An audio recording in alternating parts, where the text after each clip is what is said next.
En ik zit de livestream toch gereageerd van deze keer.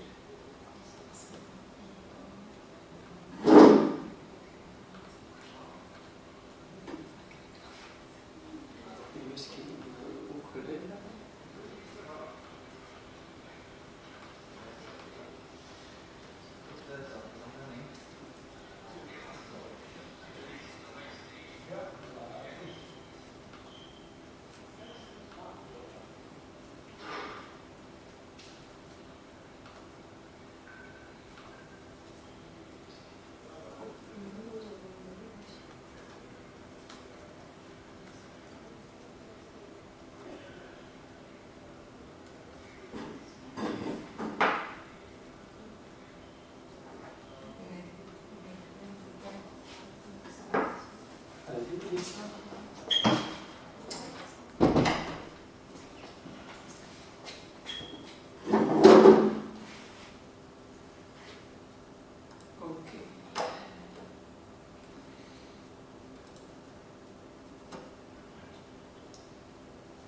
Start the recording.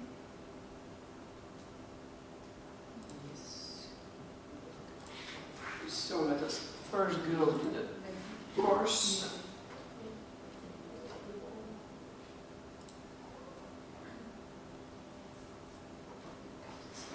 So just to remind you that already quite some recordings of the day course are available if you go here to Panotto recordings.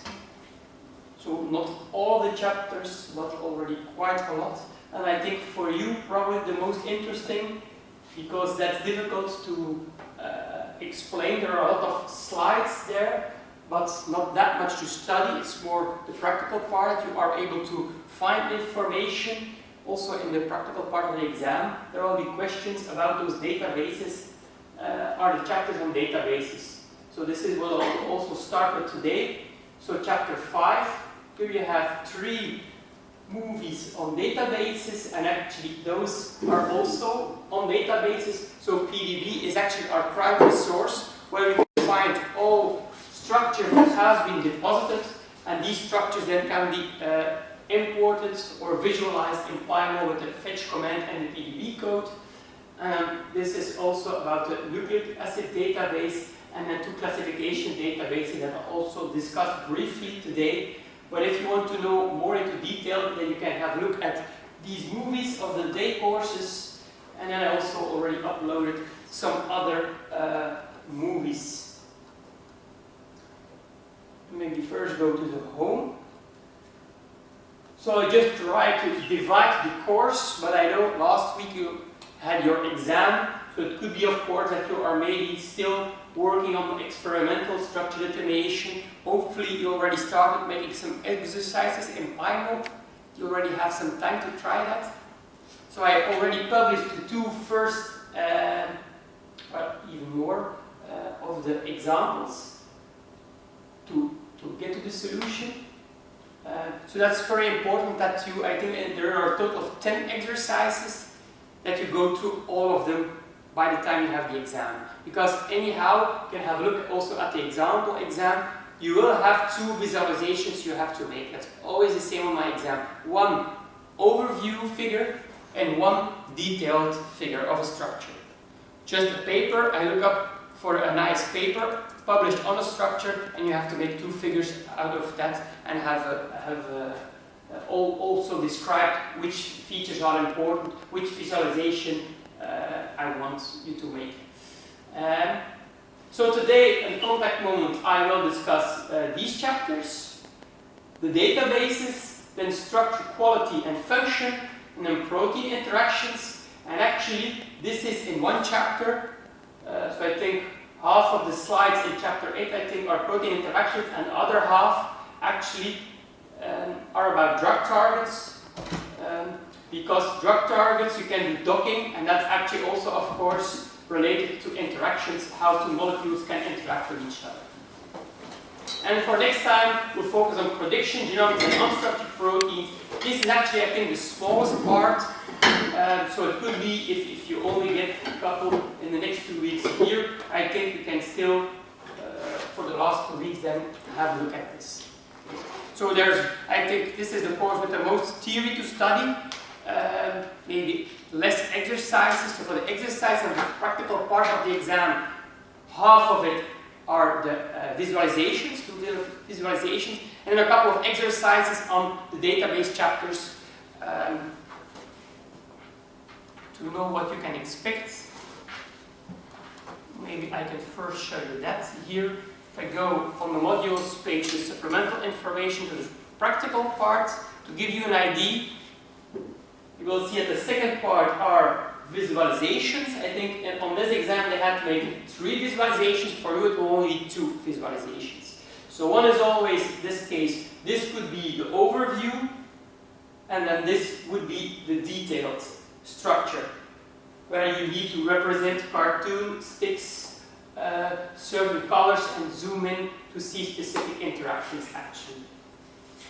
And then the first half, as you will see, always starts with introducing the code, the PDB code, and then a couple of questions. So this was still in Dutch. So which proteins are in the structure? This information is just going to the PDB website and reading the information there. So for that, it's important that you have a look at the PDB website, that you are able to find all the information that I would ask in these first exercises. Related to that resolution, you can find that also on PDB, scope cat classification on PDB or on the website of these databases. And then also probably some questions on other databases. Could be, for example, sequence, reference sequence, then you have to give the database accession number. For example, if it's a protein reference sequence, normally that starts with NP underscore. So then of course you can't make a mistake by giving me another accession number. Reference sequences are what we prefer to use and not other Gen9 accession numbers, so this is also discussed in the database chapter. This is more or less to give you an idea what will be also your questions on the practical part of the exam. So then let's start with the chapters for today. So we already did macromolecular structure determination.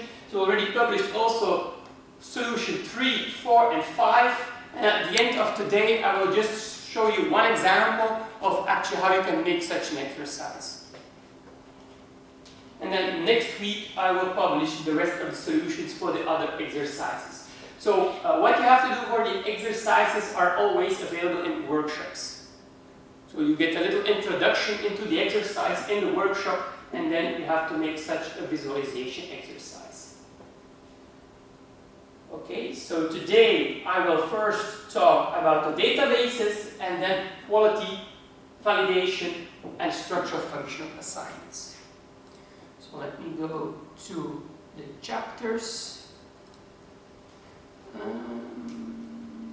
Structural bioinformatics.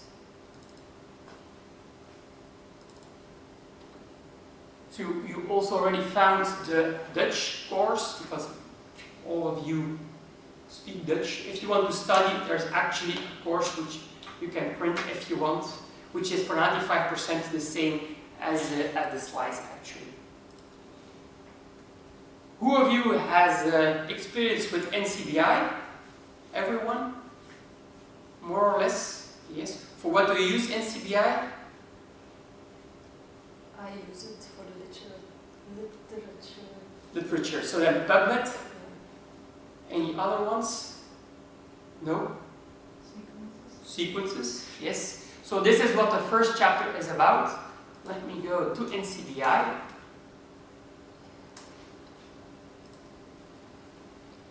And here actually, if you just go to the website, you will see all of the databases available.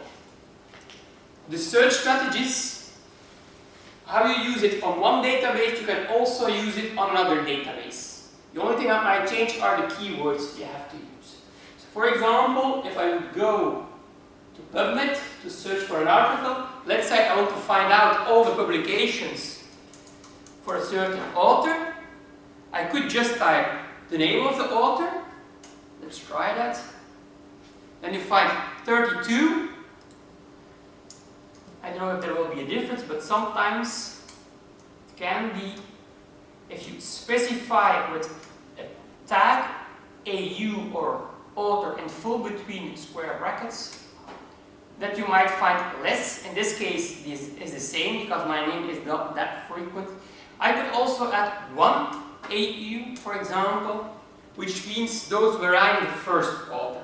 So these are tricks that can allow you to find publications faster. Because if you are looking for, let's say, Zhang et al. From 2017, there will be a lot of Zhang papers. So you might need other tricks to find the relevant publication if there would be hundreds of papers. So there are several tricks that you can use, and actually most of them you can find the tricks also if you go to advanced, and then you will have a list of all the keywords you could use. So maybe another example is, let's say if I would want to know all the papers where Hulpio is an author and those of, let's say, 2015, then I could use date of publication, and I would find 4 papers in this case. You see, Hulpio, and so on. If you would want, you could also set a range, so let's say from 2010 to 2015, then you find 13 papers. So this is the example of using these keywords for PubMed, but you could just use a similar strategy for, let's say, the gene database. Could be if I would use TNF without any keyword and I search, I will find 20,000 results. If you're working on human, then that's an advantage because in most cases human and mouse will be the first record shown. And this is of course an obvious keyword, but it might be that it could also be used as an alias. So for example, let's say A20 is a gene, but it's actually not the official gene. So I would look for A20, then I would find several. Here I see A20, but this is from a virus. While actually here already it is suggested that the A20 gene as an alias is actually TNF alpha induced protein 3, or the official gene symbol is TNFA-IP3 from human. So you could add other keywords if you want to find a specific gene. For example, I could add TNF gene and then Homo sapiens. In most cases the alternative, the common name also works. Human, for example, I could also use that, and then I use that as organism. So in this case, if I would do a search, there were 20,000 records before when I searched for TNF, and now actually I immediately get the correct hit. Okay. So these are ways how you can search more efficiently in these databases. This is now for gene, but you can also use it for the protein database and for all of the other databases. So this is actually what the first part in this chapter is about. So let me go briefly through the slides to see if I forgot any important thing. This is how all of these databases are connected.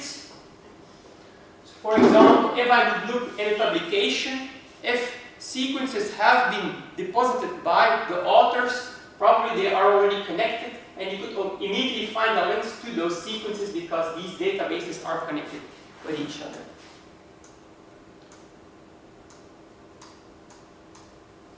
So this is actually then the mesh vocabulary can also be used. They actually use headings and subheadings. And here's also tricks that you can use to actually find more relevant literature. For example, if you would look for a certain review paper on inflammation, again, if you would search for inflammation, you would find too much publications. But if you would use the mesh vocabulary and look for inflammation, and one example is shown here, they have a certain tree structure here that you can also use. And then this is actually translated into such a query with the mesh terms, And then normally, I know if I have an example, then looking for an example now, where maybe let's go back here. So then if I would click on one of these, I would specifically look for all the papers that are flagged, tagged as inflammation. Why? Because people at NCBI actually read the papers and attach keywords to them. Also, for example, if it is a review, they add a flag to that.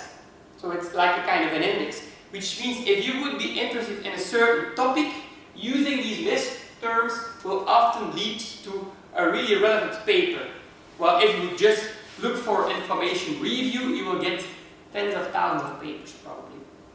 So and often with these search strategies, you will find a paper or a sequence or, depending on the database, the information more quickly.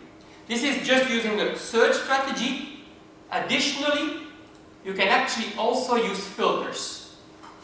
This is also important, and these are, for example, often shown here.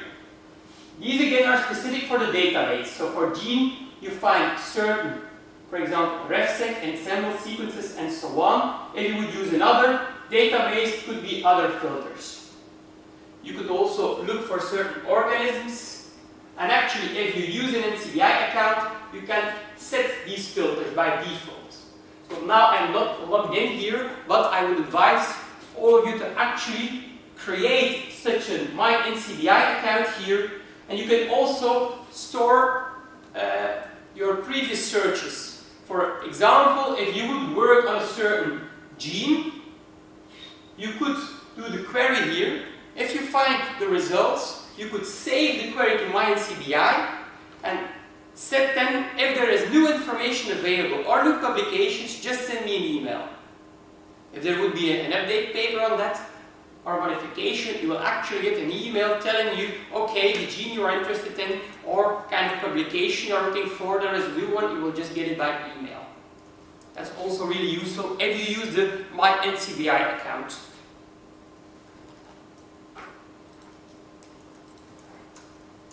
So that's maybe not only for this course, structural bioinformatics, relevant, but I think also if you are just in a work field for any kind of topic that's actually relevant information.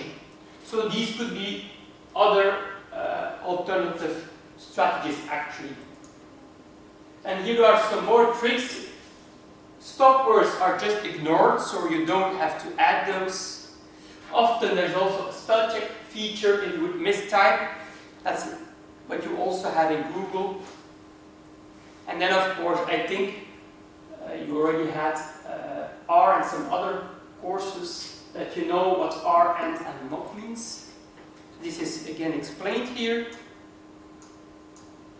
And this is, I think, maybe a useful slide. I won't ask this to know this by heart, but I think interesting if you would, for example, for PubMed also, you want to do search strategy, I highlighted here with the arrows which of the tags, the keywords that I use most. So author, I think, is a useful one. First author name, journal title, publication date, if there would be a keyword in a title, or if you would combine and want to look in title and abstract both. So if you are interested in a certain topic, you could ask NCBI to show you only those records or papers where your keyword is only in the title, or is in the title and the abstract and so on.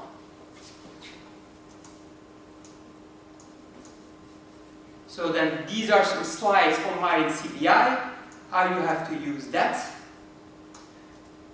And then these are actually some other fields you can actually use for other databases. So the previous one was mainly for PubMed. These are some other ones that you can use for the nucleotide database, protein database, genome and structure database. For example, I use the gene, but there are also other ones that you can use as keywords. And then if you want to use human genes, mouse genes, there is a certain nomenclature committee, and it's important that you know what the official gene symbol is, because often people have been using a certain gene name, but this gene nomenclature committee reviews also the nomenclature. It could be that the gene is renamed, which may have implications on how you search for that gene. So it's important that you are also able to find what the official gene symbol is, right? Because let's say if you would do a high throughput experiment, next generation sequencing, it's important, of course, if you map your data, that you have your gene accession number, and that might also be that it's mapped to a gene symbol, that you know that this is the official gene symbol. So for the human, it's HGNC, Hugo Gene Nomenclature Committee. They have their own website, but that information is also available on NCBI. If I, for example, would look here for such a record, then you find always here gene symbol, gene description.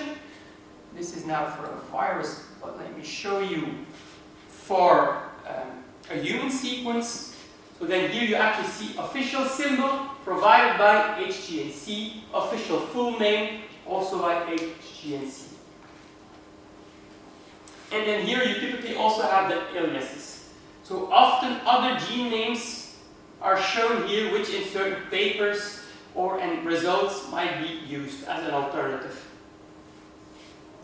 And this is also the case for mouse. And then for mouse is the mouse genome informatics. So this is the website where you can find that information.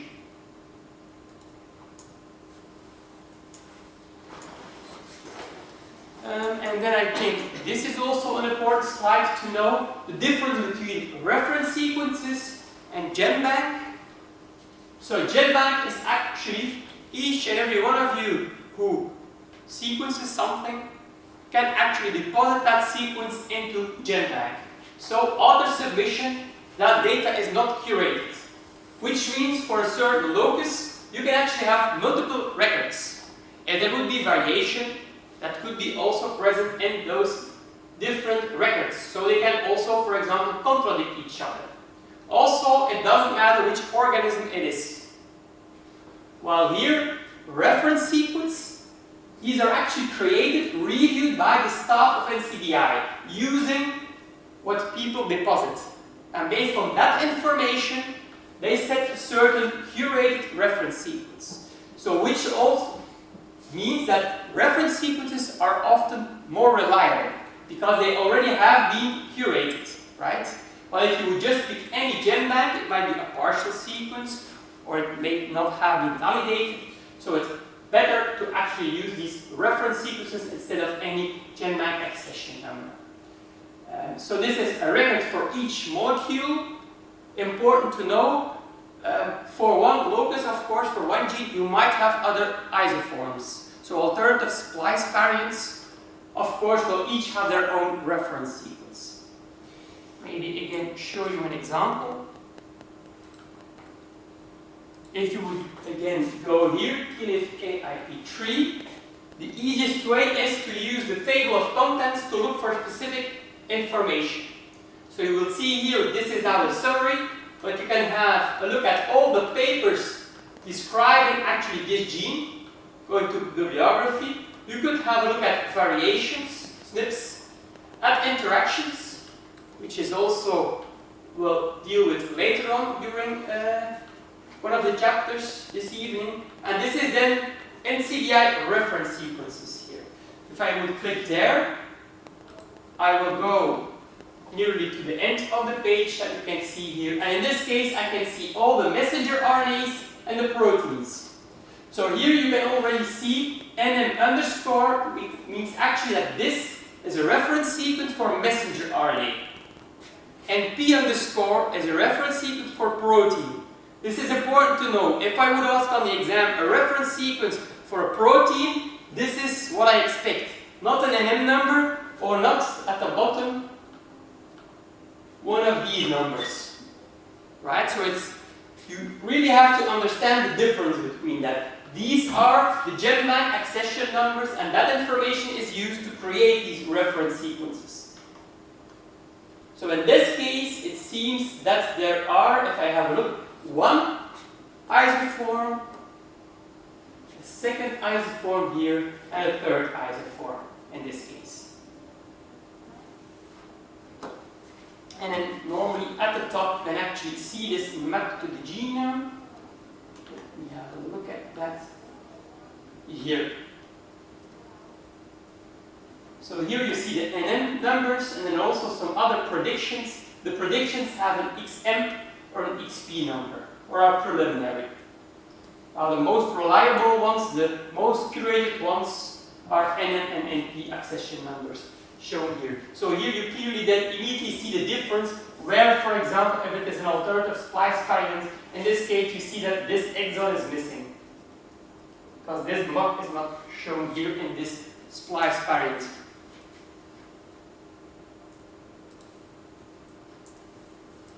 So that was GenBank versus a reference sequence. And a similar thing exists on the UniProt database. UniProt database, there you have the TREMBL, or EMBL from the European Molecular Biology Laboratory, and then the SwissProt database. So this is a bit the same as GenBank versus reference sequence, but these are, of course, this is an American database, this is a European database, and this is only protein sequences. Well, here you have both nucleotide and protein data. And then these are just a few examples on the accession numbers. So what you have to remember of this, if I will ask a question on the practical parts, that you know where you can find that information, of course. And then you also have some databases on structures on NCBI. But actually for structures, PDB is the primary source. So you can have a look at what kind of information. There are some certain features or information that are interesting there, but PDB is the primary source for you for structural bioinformatics to look at information. So I'll just skip this. And then this is, I think, also very interesting. A protein can be composed of several domains. You would have a protein of 1,000 amino acids. Often that it's not one domain, but might be several domains. And one such domain is actually a structural unit, which means it can be reused or present in other type of proteins. Okay? And this is actually a database, the conserved domain database, also at NCBI, where all this information is stored. How do they do this? Is just make multiple sequence alignments of sequence information, and then they make a model of that. And that then can be used to scan new sequences or sequences of which you want to find the domains. And for that they have then a tool, which is the CD search tool, conserved domain search. Another tool they have is the CDAR, or conserved domain architecture retrieval tool.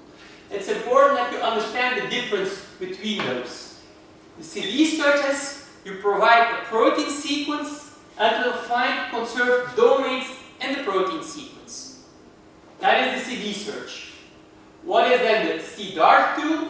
This will actually find proteins, so other proteins, not the one you provide, but other proteins which actually have a similar domain composition. Which means if, in this case, you have a protein sequence with two domains, the CD search tool will tell you in that protein sequence which two domains are present. Okay? The CDAR tool will show you other proteins which can have protein domain A, domain B, but could also show you another protein which only has domain A, or which only has domain B.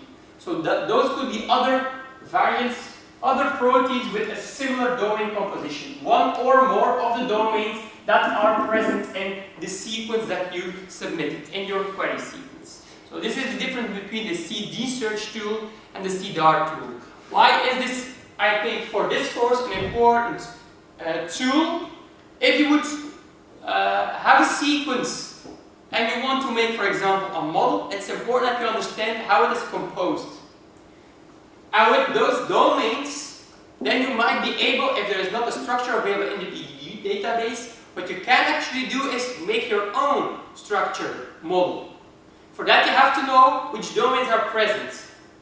And that is why you can use then these tools. which domains are present in the protein sequence you are interested in. So here in the tool you can search the database, and normally you use the complete database. So the conserved domain database has the most position-specific scoring matrices. I think you already saw this in another course. Position-specific scoring matrices of near the Cape, probably. Yeah. So these matrices are also used to find these domains. These are the default parameters. Of course, it depends which sequences have been used to compose this model, these matrices. Which means if your sequence is too distinct, too different, might be that you need to change this parameter. I think there is an example here in the exercises.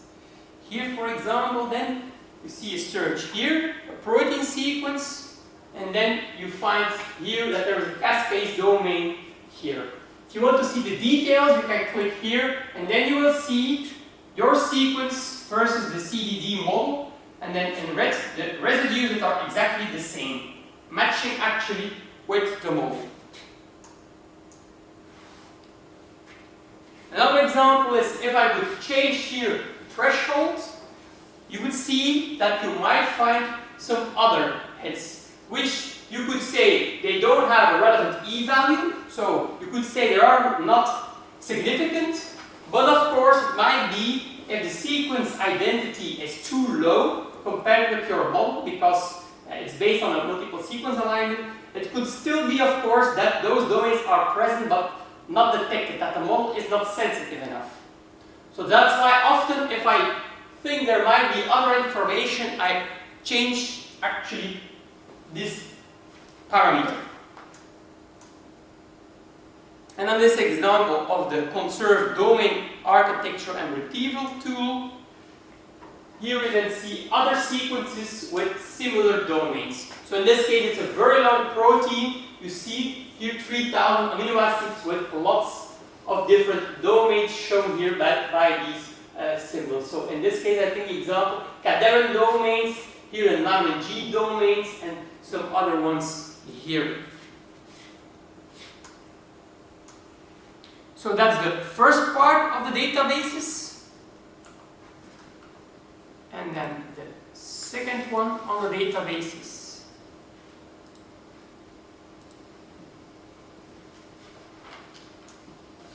is actually about the PDB database, so the primary resource of structural information. So it started, I think, in the 1970s, 71. And then at that time there were actually only 7 structures that were included. And I think today, let's have a look, there are probably around 150,000, I think. So let's have a look. If I would go to pdb.org, that's the general, there are actually 3 parts, you could say, or mirrors around the world. So we have the European version, and the database of Japan, PDBG, but normally what in most cases we use is the PDB at RCSB, so Research Laboratory for Structural Bioinformatics Protein Database, which is actually the American database. So this is how it looks. And then let's have a look, do they show here? They used to show the number, so then probably there's like a statistics here, PDB statistics, and then there, let's have a look overall. So currently, yeah, we are close between 140 and 160,000 structures in the database.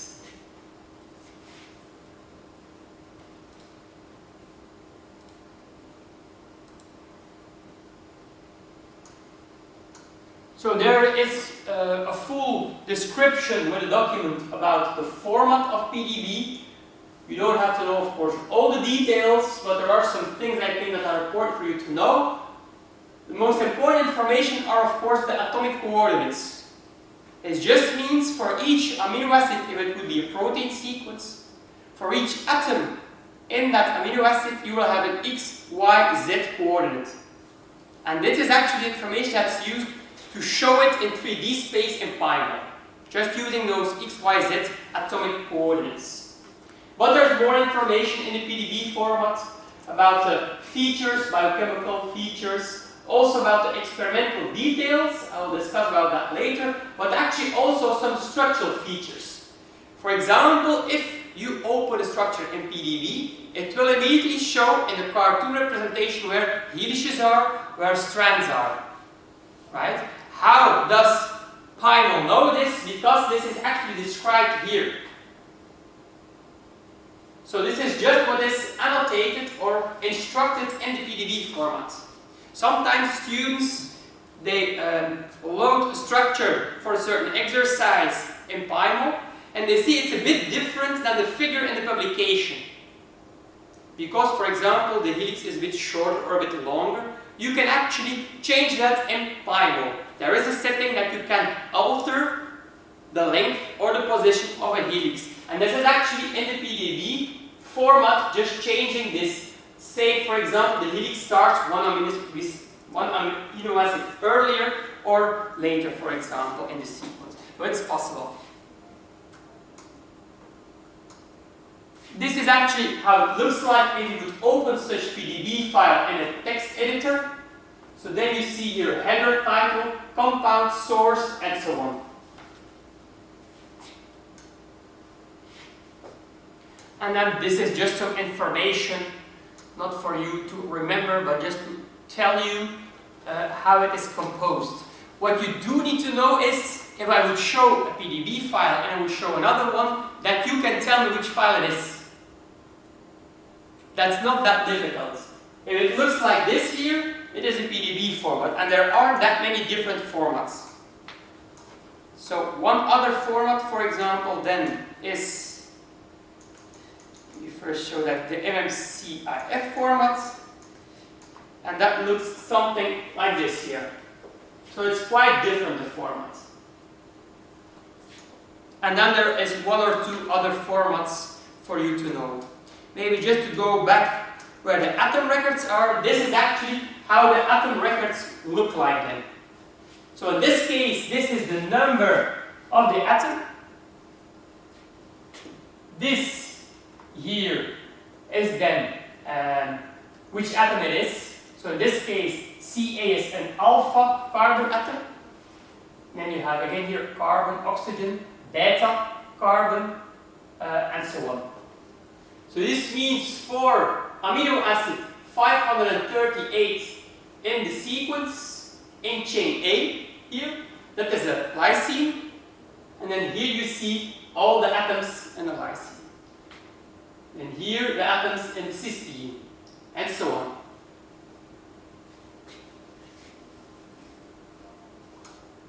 And then of course the x, y, z coordinates.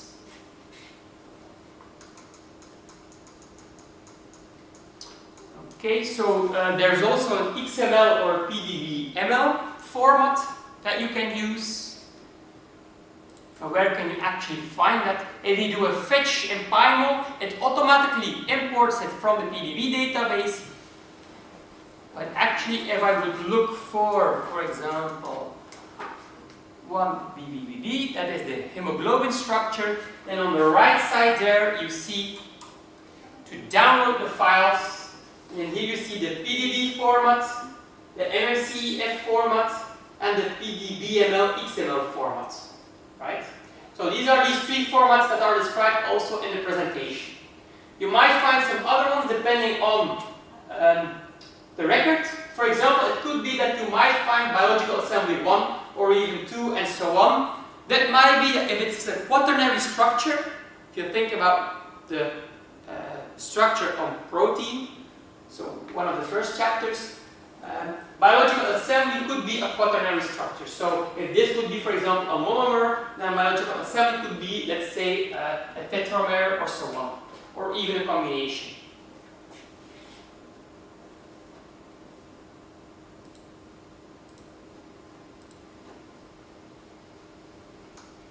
So that's it for the formats.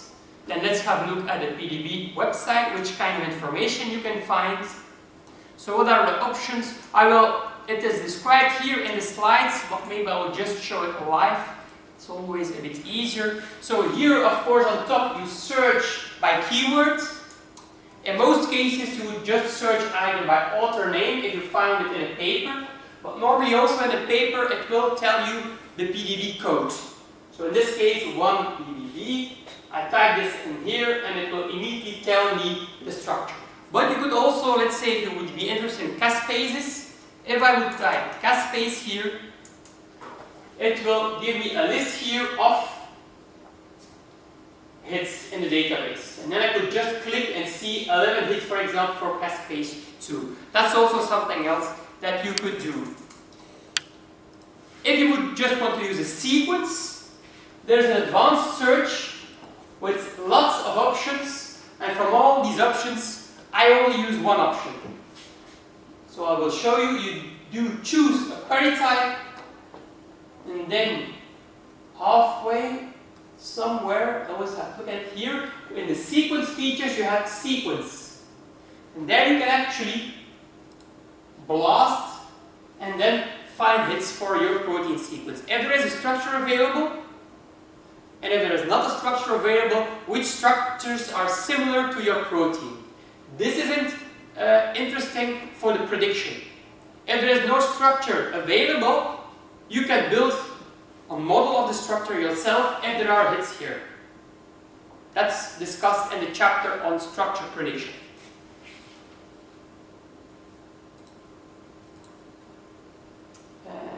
So let me go back then. Here to one example. One of the questions that you might get on the exam is, for example, from which organism is the structure or the molecule? In this case, Homo sapiens, but it might be another one. Often here it is also described what is the expression system. Which method, NMR, X-ray, electron microscopy, is shown here, the method. Also the resolution, 1.7 angstrom, might also be a question that you get. And then very important is here.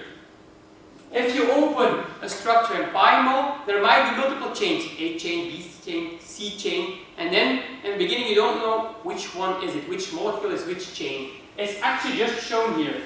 So here on the PDB website you find macromolecules, chains A and C in this case are hemoglobin A, sequence length, organism, if there would be any mutations, and what the gene name is. And here actually a description of the domain, of the secondary structures, and some other information. These are for the macromolecules. So there's also then the B and the D chain, but in this case, and for this it's a nice example, there might also be other molecules inside. For in this case it's hemoglobin, the heme group is also in there. It looks like this. And also in this case it's not normal oxygen, but carbon monoxide, which is also in the structure available. These are often difficult for you to find or visualize them. Then you can use the trick residue name, RESN, and then you could use RESN CMO, which means you can select or even create a layer in PyMol for carbon monoxide or for the heme group. And then you could use show sticks, for example, to show this.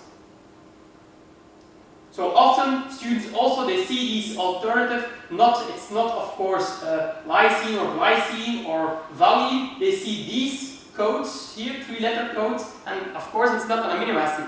On the PDB website you can find which molecule it is.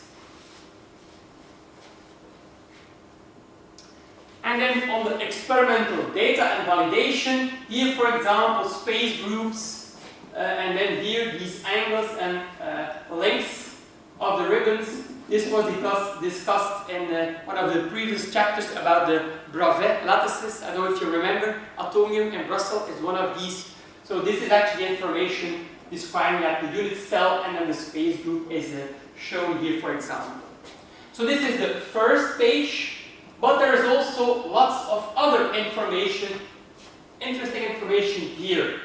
3D view, for that of course you use Bible, but annotation and sequence I think is also quite relevant. If you would go to annotations, there you can actually find the classification, scope and cut. I will come back to that later this evening.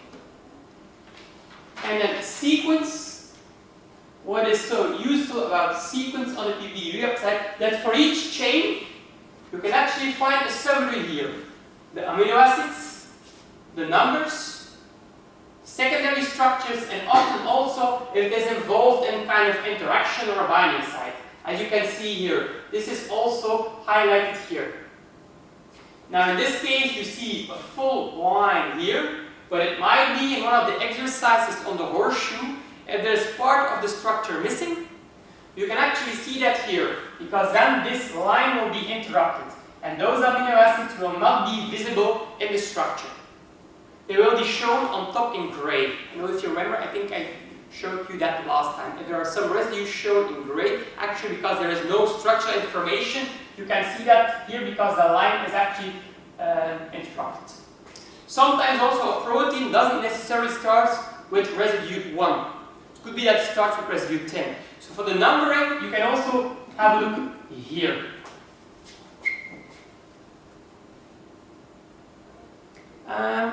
Yes, I think that's the most important part. So then for each chain, it's of course shown here. In this case, it's the same. It's also hemoglobin.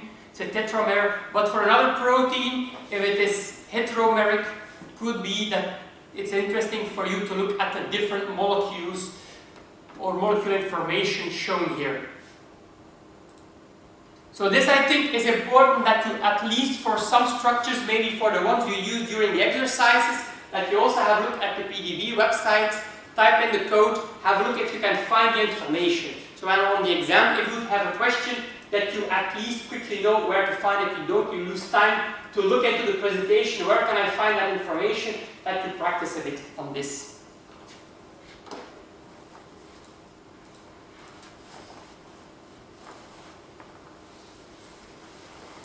So that was the most important things on the PDB website.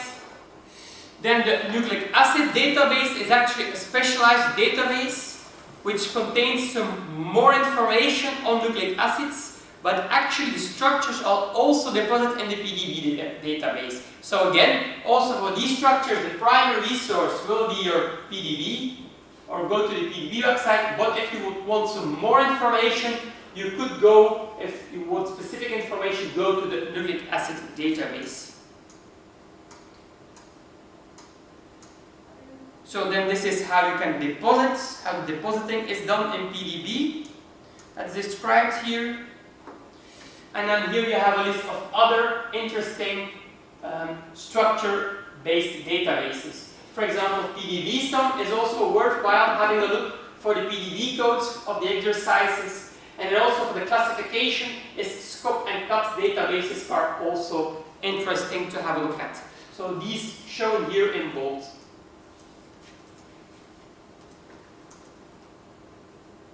So maybe one example of PDB-Sum. So you could also type in your, apparently you don't see. I have to go out of my presentation first. Yes, there it is. So maybe one example of PDB-Sum. I will use the example by clicking here, but you can type a PDB code. For example, there you will find an example here of, who remembers again how this plot looks like and what it represents? Ra, Ma, Angram plot, where you have the phi and psi angles, and then what does each dot represent? What does it represent? So this is from 0 degrees to 180 minus 180, also here, and then each block represents an amino acid. And why do you have these colored regions? These are the preferred regions where normally, if you calculate and measure the angles, where actually the amino acid should be in. So if it would be outside, like shown here, it would mean that the position of that amino acid is doubtful. Normally it should be in these preferred regions, and these regions are, for example, specific for an alpha helix or a beta strand, for example, and here for a left-handed helix. This is, I don't like this representation, but it quickly shows you how it looks like. There are other tools which shows you nice representations of these plots. I'll show one later on also. But there's also lots of other information. So have a look here what you can find. For example, on protein, on ligands, on metals, all that information. Also on clefts or interactions, that information is available. And also one thing that I like is it shown here? No. Here. There are also always figures here for each part. Maybe this is not so nice. Let me click here to get the PDF. Actually, a representation of the structures.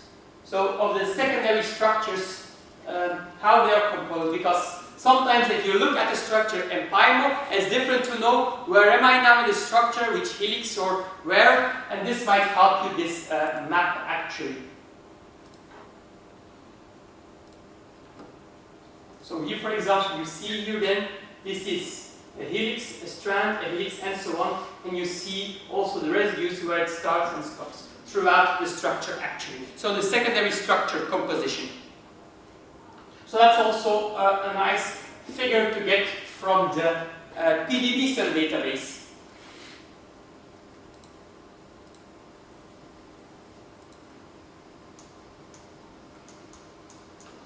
So then let me go to the structural classification databases, scope and cut. There are only 2 slides I have to show you there. Actually how or what it is used for. So SCOP stands for Structural Classification of Proteins, looking for protein structures which share the same evolutionary origin. And then actually it looks for sequence similarity, but this alone is can be sufficient, but you can also of course have that the sequence similarity might not be detected, but that the fold is the same. That's also possible. So structure is more conserved actually than sequence. 2 proteins might have the same structure, a similar function, but you can't if you would align the sequences that they even don't align. That's possible. If you would have enough mutations that the fold is still the same, but it's difficult to find that in comparing the sequences actually. So the latest version is the SCOP2 database. And then what are the levels? They are levels in hierarchy by family, superfamily, fold, and class. So this is for SCOP. What is then, here is how they classify them then for each of this level. What is then the difference with the cut database? This is similar but another kind of database. This is using semi-automated protocols for clustering the structures actually. So this is a hierarchical classification using 4 major levels: class, architecture, topology, and homology. So it's similar as the SCOP database, but if you would compare them, it's perfectly possible that one structure could be in one type of classification SCOP, and it might be in a different classification in the cut database. Because it's a bit different how they classify. So let me maybe have a look here then, at this slide. So that's also what you can either find on PDB or by going to the database. In this case here, for this one, A1AEW, you see the classes all alpha proteins, the fold, the superfamily, and the family. And then for cut, this would be class, architecture, and the topology. For example, you see here that family and topology are actually the same between the 2. But for example, the architecture here is up-down bundle, while here then the fold is ferritine-like. Okay, so here this is a nice example to show you the difference between SCOP classification and cut classification.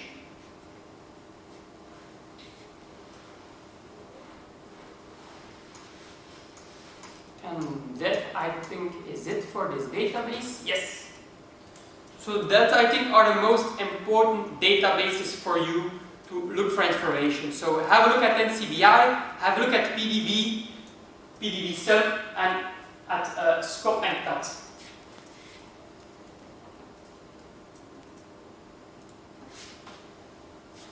Okay, that's the first part. I don't know if you have any questions.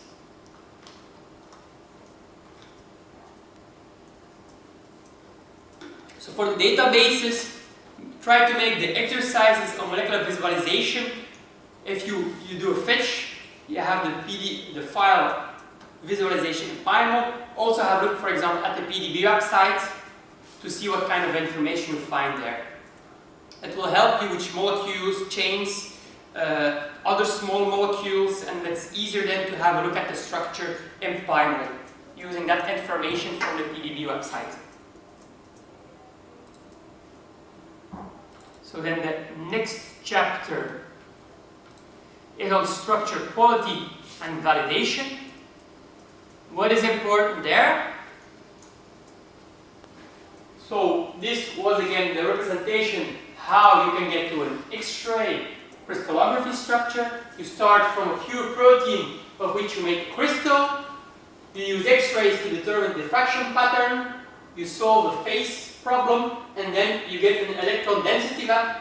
And in this electron density map, you can use that to fit the atoms and the amino acids. And fitting those will give you an atomic model.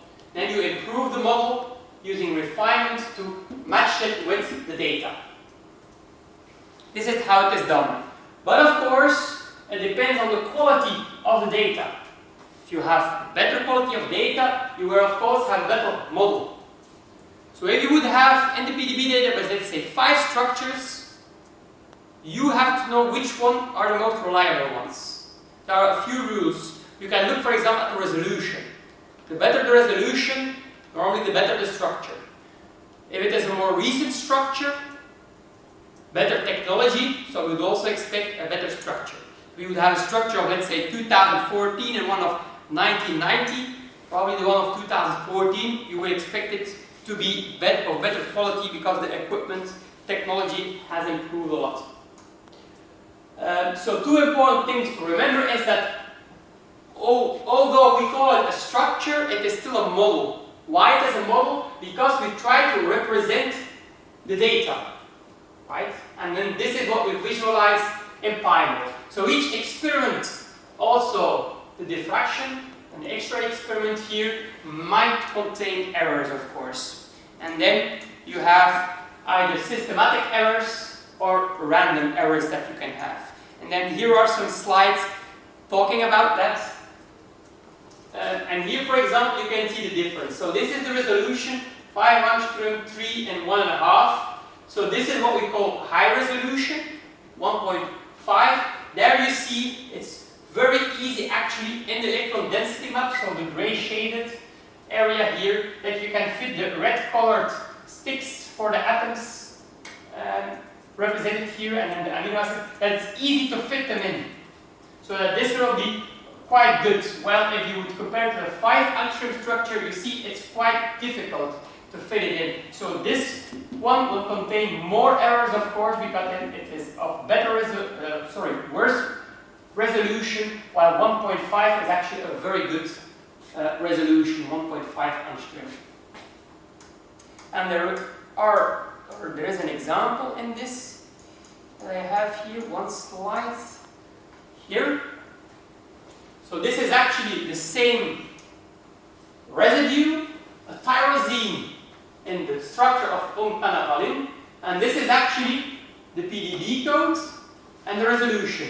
Resolution of 3 angstrom, shown here, 2, and then very high resolution, 1.2. Here it's actually, there's only, I think, one way to fit in the residue, the amino acid, the tyrosine, and the atoms in this one. While here, it may be a bit more difficult for the exact position. So resolution is one thing. Another thing that you can have a look at is the B factor here at the end. So the resolution will give you a general idea of the quality, A B factor will give you an ID for each atom of the quality.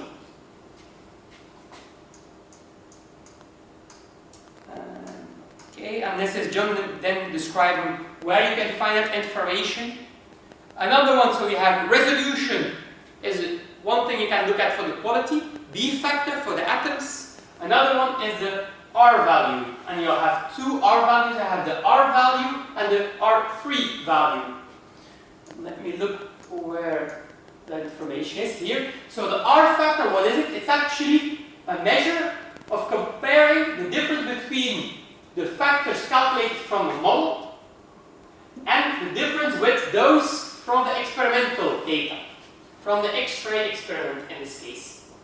So if the value is higher, it corresponds actually to poorer agreement. So it has to be as low as possible, the R factor. Normally, you would expect it to be around or lower than 0.25. I don't know if the example, I think here, you will see the R value is 0.198, so that's very good, I would say.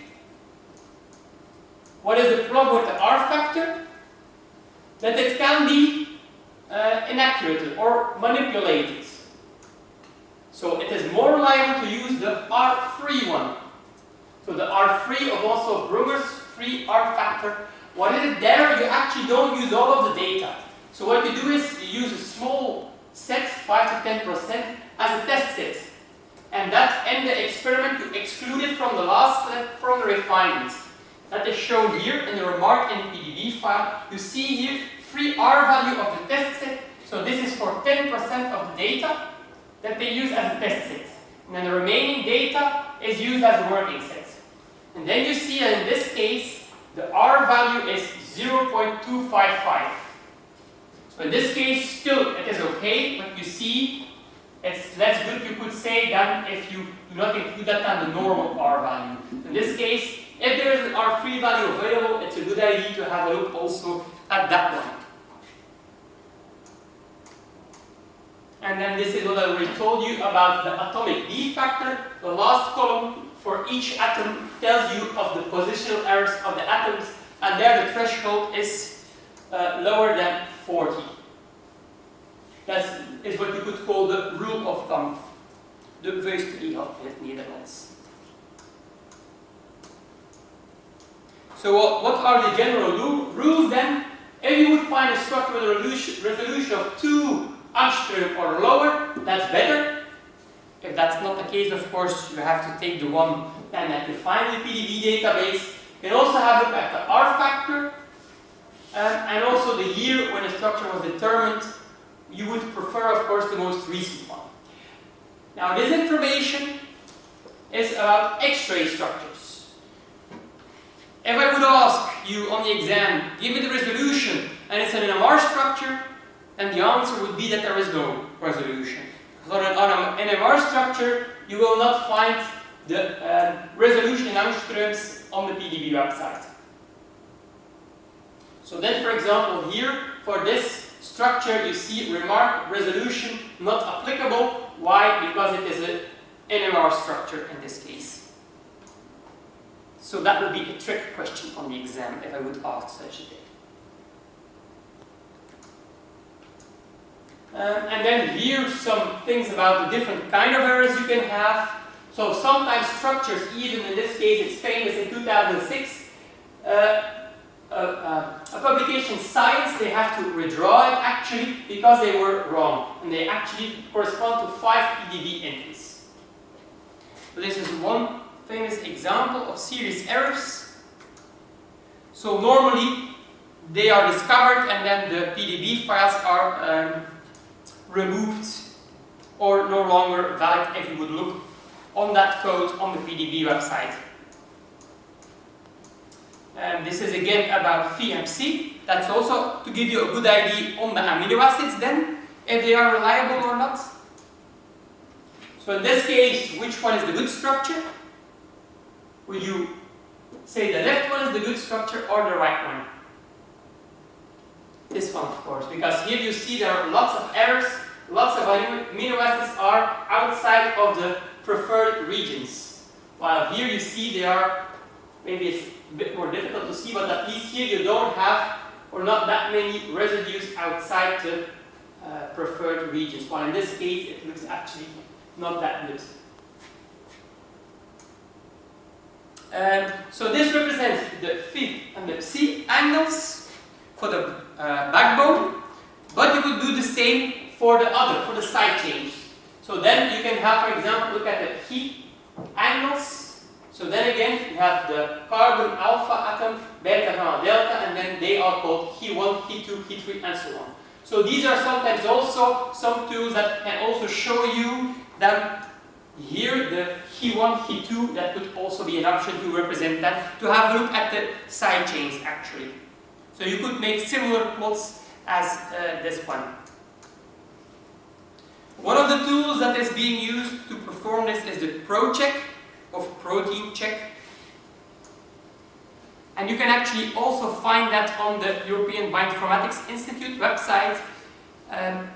ProCheck for X-ray structures. We also have the ProCheck NMR for NMR structures. If you wouldn't find it, so the results are normally also available in the PDB-SEM database on the website. If it would not be available, you could actually upload your own structure and generate such a PDB-SEM.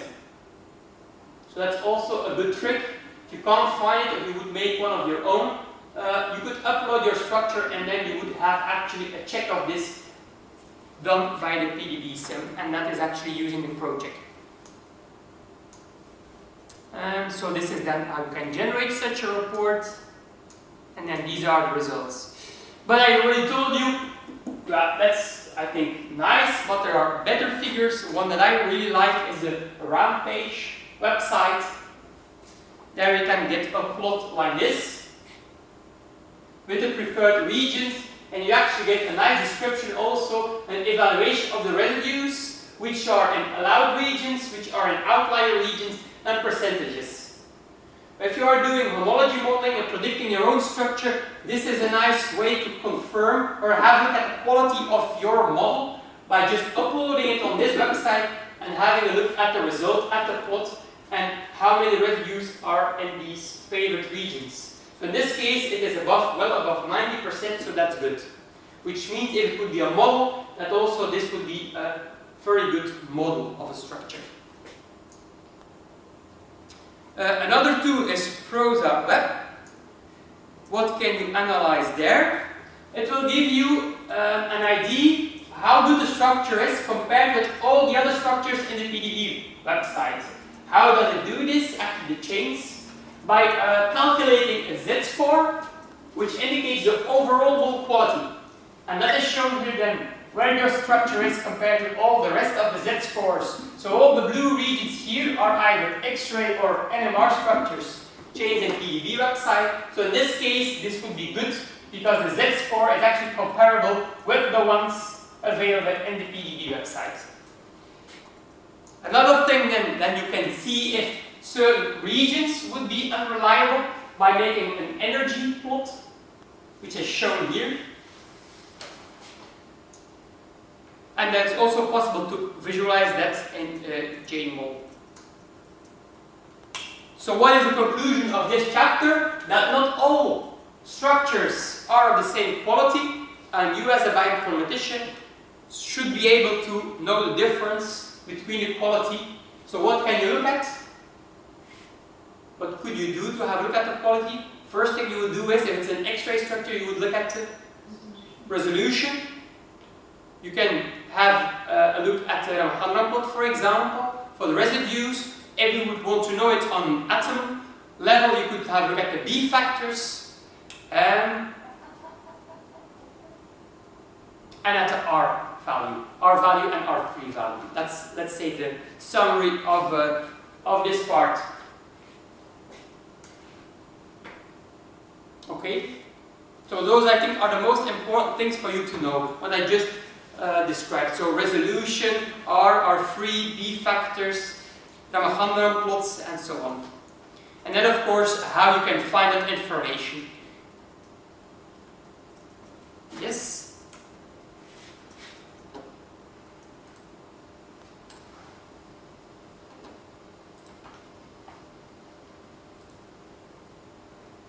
So that was structure, quality, and validation.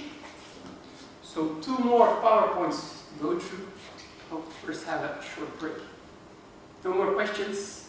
Or any questions so far? No? Sorry, there is a lot of information in the slides. You don't have to study or learn for exam too much in detail. Okay, so don't get scared by the amount of information. It's just if you want to know more about it, you will find it in the course. But the questions are not that detailed. If you want to know how well you have to know it, then you can have a look at the example of the theory exam of 2011. So these are the kind of questions you will get. So you might get certain figures of which you have to name things. So in this case, you have amino acid side chain backbone, things like that. Super secondary structures that you have to know. For example, this is the Greek key motif. Always a question on amino acids. I've told you that, so make sure you know the 3-letter code, 1-letter code, and the biochemical properties, hydrophobic, hydrophilic, things like that. This is then on DNA again, a figure to show, to name the things, so sugar, phosphate, hydrogen bonds, and things like that. Major groove, minor groove. Quick answers, that's easy to score for me.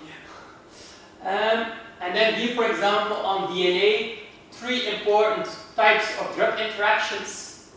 So that's again general, just the 3 types. So intercalation, for example, if 1 groove binder, those are the answers then. So half of the questions, or at least half of the questions, will be of the first 3 chapters. So those are the most important chapters for you to study, the first 3 chapters. And the other half of the questions will be of all the other chapters. So just an example, what is the difference or the typical features between GenBank and reference sequence? That's run from the database chapter, which I just told you. Then of the prediction, explain different steps of comparative homology modeling. There are 7 steps. So you just mentioned step 1, step 2, step 3. So step 1, for example, is finding the template and aligning the template. And then you have several other steps. And then one of the last chapters, you will find dynamic light scattering, what it is and what you can use it for. So not in too much detail. Okay.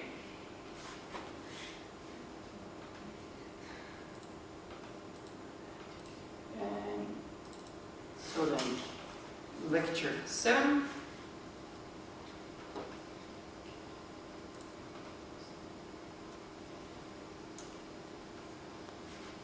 So now, after processing this, you know about protein structures, about nucleic acid structures, how you can get to the structure using X-ray, NMR, electron microscopy. You know, if you would look on the PDB website for a certain structure, how you can compare the quality of the structures. But then, of course, if you want to visualize that, you also want to understand the structure. What is it doing? So for that, it's important to get clues about the function. And this is what this chapter is about functional assignments. So of course, that is why we do all of this, to predict or understand, to know how a protein, because they focus on proteins, how they work.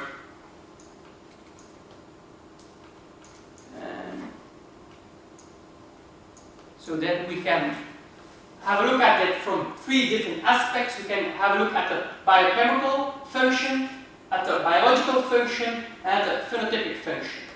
So what is the difference? This is actually how it works, how it interacts. So chemical interactions in the protein or between the proteins. The biological function is then the role within the cell, or could be on the surface if it's a membrane protein.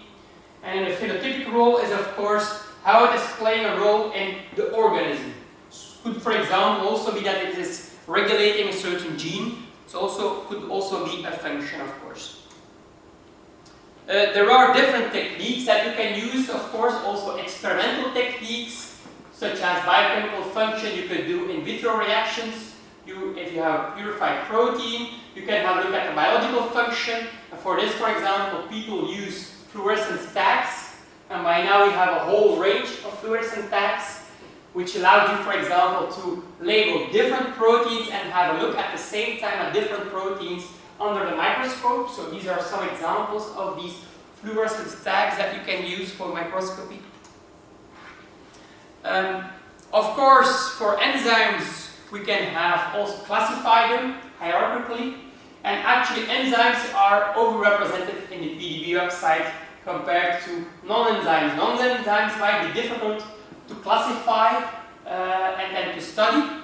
So they can be part of a different protein-protein interaction, but they can also be involved in signal transduction networks. Well, in enzymes, normally you would have one active site that's actually responsible, of course, for the function of the enzyme, the active site. There are different levels to classify this. So that's one example shown here. And then these are actually the top level. So if this would be the classification, so the EC scheme number 1, so you have 4 levels. What are the top levels here of these enzymes shown here? So these are the top levels. And then if you would, for a certain enzyme, want to know this classification, you can have a look at this website and search either by description for the name or for the number, which proteins, for example, have that specific enzymatic function. Also, UniProt is a good way. There's lots of extra information for proteins on the UniProt website, so it's also a good idea to look at this website for your protein of interest and then have a look at the information, because they use publication data, experimental data that is available there. And of course, as I told you, you can also have a look at the PDB website.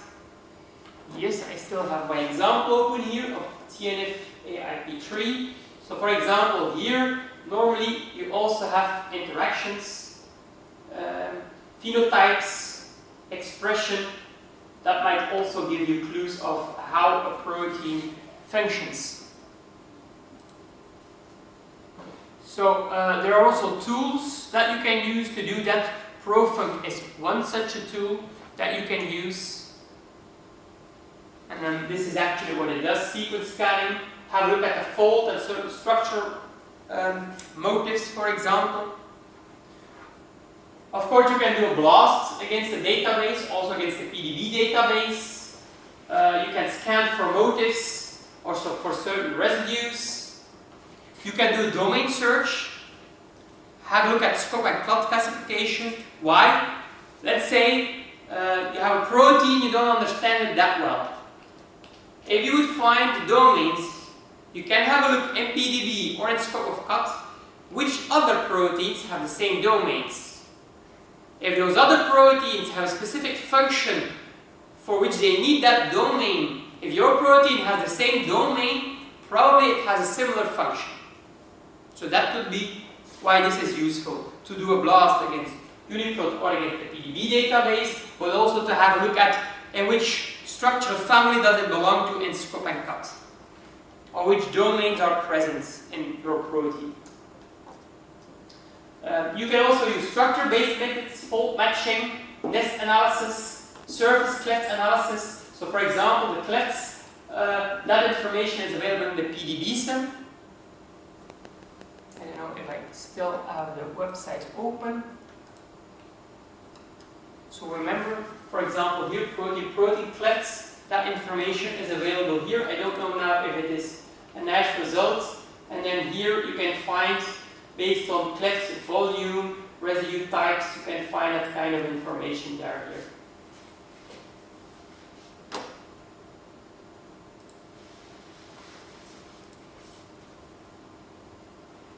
So there are actually several tools and databases again that you can use to have a look or get an idea of the function, how a protein works. In most cases, if it is a published structure, probably in the paper, just by reading the paper in which they describe, of course, will also tell you some information. So Profunc is one such tool that you can use, either have a look if it is already available information by providing or looking for the PDB file, or you can also, if the information is not available, you can upload the PDB format and then let the tool do the analysis for you. So the profile tool. So which information actually can we derive from protein structures? If you would have, let's say, the coordinates, you can have a look at the folds, have a look at evolutionary relationships. So compare maybe where it in the classification with Scott and Cut. You can have a look at the crystal packing to maybe have a look where it interacts with interfaces with other proteins. So quaternary structure, maybe it is a dimer or a tetramer, can also have an important. Also the location of mutants and SNPs of conserved residues. If your protein has, for example, an important secondary structure, that will have implications on the residues, right? So some residues need to be conserved for the function. For example, if it would be an enzyme for the catalytic site, if you would have from 20 different organisms and you align those sequences, normally you would expect the ones available or needed for the function, they will be conserved. So that's also a trick what you can do. You just take from several organisms from similar proteins, you align them, the ones that are important will be conserved. Sometimes in PDB you also find complexes. So what you can do is, for example, I have one protein, I have the structure, no information or clues, interaction, active sites or so. You can do a blast on PDB to find similar structures, import those, and see if there are other molecules in those other structures, where they are against your structure you're working on. That might give you clues where protein interfaces may be or where active sites will be. Now often, and actually that is why I use this one for my course. I don't know if you remember the figure of the course. If I go to my dashboard, here, you know why I use this one? This is actually nice. If you would just have a look at the surface representation of a protein, it's a globular one. It looks like this. If you have a large cleft here, it's a very high chance that this is where the action is. So by just looking at the overall surface modes, if you have large of these clefts, this is where the action is going on. And in most of the structures, by just loading it into Primal, having a look at the surface representation might already give you a clue. That's already a simple trick what you could do.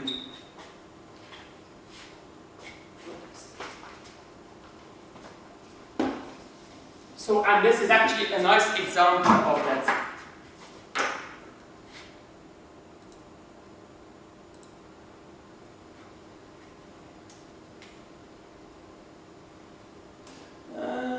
So these are just of the most common folds to tell you. You don't have to remember these, it's just to tell you that you would have a look at the most of the structures that lots of them will be, or these are the top folds that are represented actually. So lots of proteins have these kind of folds. Yes, and then a few strange examples, let's say. So you can have convergent evolution, divergent evolution. So for example, a classical example of divergent is lysozyme and alpha-lactalbumin. I don't know if you know these two. So this one here, a lysozyme, you see it's an enzyme, it has an EC number. Alpha-lactalbumin is actually not an enzyme. So quite different function. But still, it shows 40% sequence identity, which I think is quite a lot. And actually, if you have a look at the overall similar, you will see that they have a similar structure. Here, helices. Here, you have small strands. Here again, a helix. So it looks quite similar, but this is an enzyme, this is not an enzyme. So this is quite divergent evolution. You have the same fold but two different functions. So this is also possible. And these are some of the details why it is no longer an enzyme. The opposite is the globin family.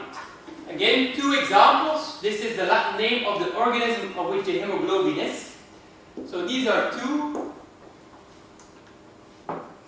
The sequence identity in this case is 8% sequence identity, which means that you would do a blast, you won't find the other one if it uses it as a query.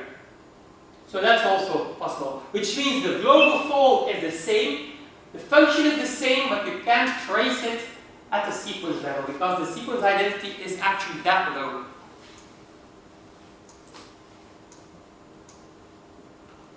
And that is actually evolution. That's again another example. So I told you about divergent evolution. This is then convergent evolution, which means you evolve into the same function.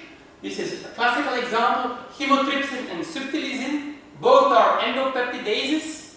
You see here the EC number, 3421, 3421. So the same. Have a look at the structure. Does it look the same to you? No.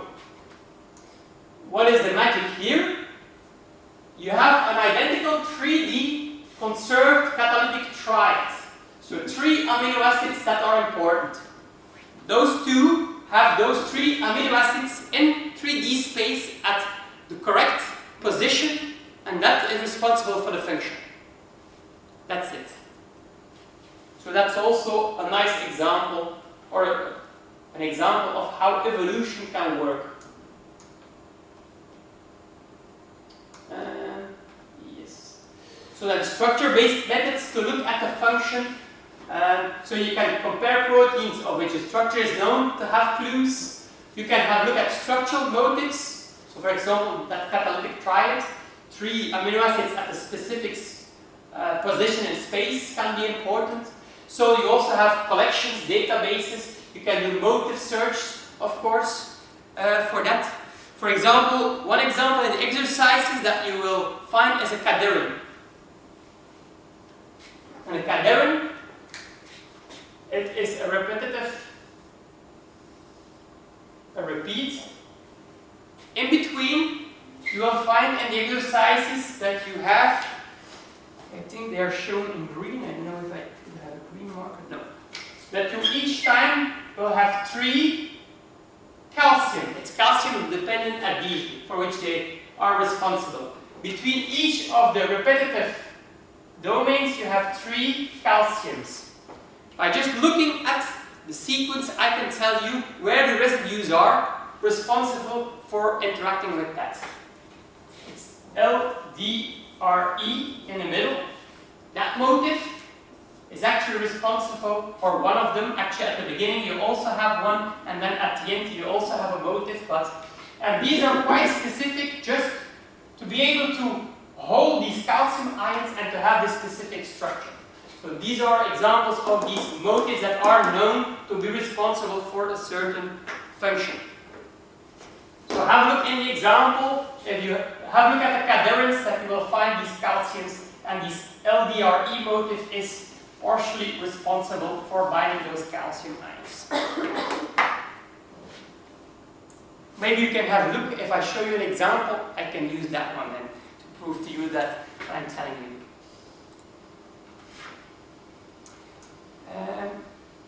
And then of course also cut and scope might give you clues by looking at similar structures, what their function is. If they belong to the same class, have the same topology, for example, they can have a similar function, of course. Another remarkable example, but this is quite exceptional, luckily. These two proteins have 94% sequence identity, yet they have a different function. And only a few amino acids then are actually responsible for a difference. So again, non-enzyme versus an enzyme. So this is again an extreme example of, in this case, a high sequence identity and yet similar function. But this is again rather exceptional. So in most cases, let's say if you would have more than 30-40% sequence identity, you would expect it to have the same fold and a similar function. So that's, let's say, a general rule.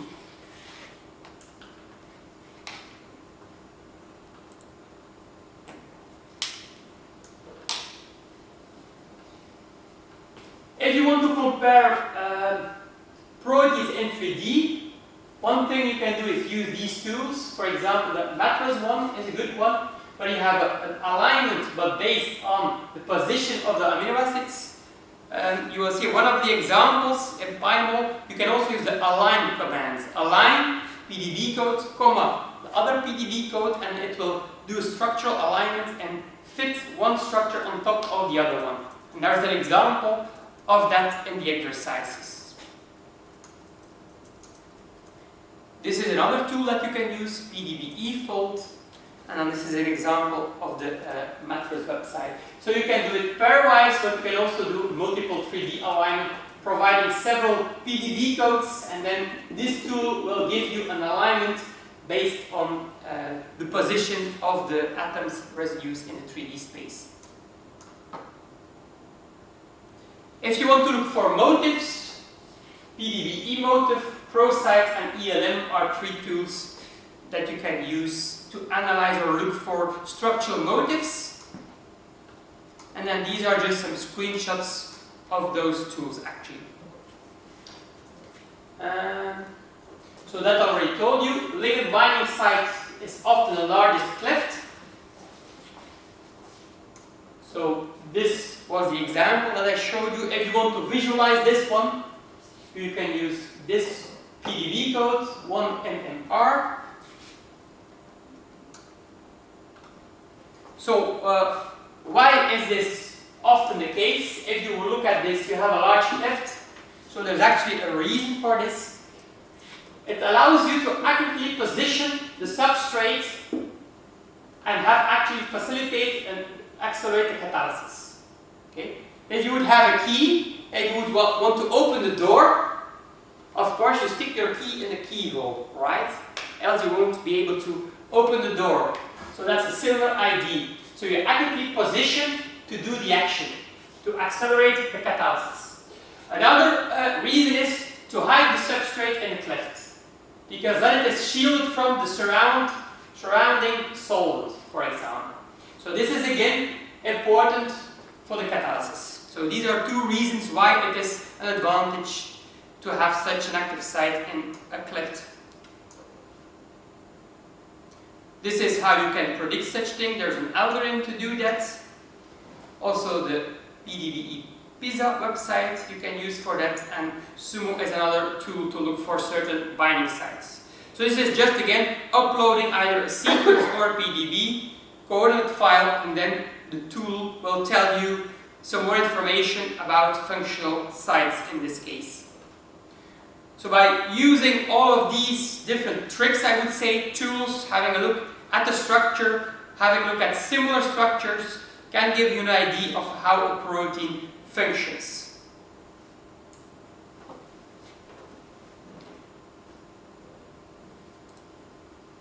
So that was chapter 7. So then I think one more for this evening, but only half of the structure, or half of the presentation. Maybe show that on here. So here you will see, then you have after function, interaction, and drug targets. So actually half of this, or even maybe for now just have a look at these chapters, and then you can have a look at the other ones for the last 2 weeks.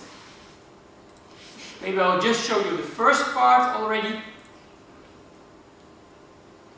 So why? Because for the function of a protein, in most cases it of course interacts with another protein or another kind of molecule.